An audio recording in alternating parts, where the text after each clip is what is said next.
Persepolis, the story of a childhood. This is the title of a novel that was written and illustrated by Marjana Satrapi as an autobiography. So, who's Marjana Satrapi in the first place? She was born in 1969, November 22nd, in Ras, Iran.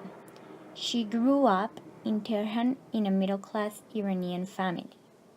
She's a children's book author. She's a cartoonist, illustrator, graphic novelist, and film director. She became famous around the world thanks to her novel Persepolis and Persepolis 2 in 2000 and 2003. First of all, she starts talking about when she was 10, that she was forced to change her school, now to an only girls' school, and they all had to wear a veil, and they really didn't understand why. So this was a really big change for her, because she used to go to a non-religious school, and now, well, she had to wear a veil. She wasn't allowed to be with boys anymore, so she missed that. Then she starts talking about her parents a little bit, and, well, she explains that they are very modern and, well, they're really open-minded. They're also kind of wealthy.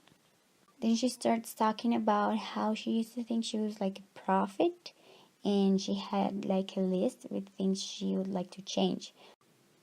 They made fun of her, or they thought that she was crazy because she said when she grew up she wanted to be a prophet. So she talks about the revolution. It's like a bicycle, because when the wheels don't turn, it falls. On the next chapter, she talks with her grandma about her grandfather being in jail and all this revolution with the Shah. But still, she thinks she doesn't know a lot of things about revolution, and she wants to get informed. So she starts to read some books about revolution and all she needs to know. The next chapter is called The Letter, and it talks basically about her maid, that she's been working there for a long time, since she was 8 years old, and she doesn't know how to write or read, so she asks her to help her because she's in love with the neighbor and she wants to send him some letters, so she helps her. But when the family finds out, they get mad and they tell her that that's an impossible love because they're not from the same social class.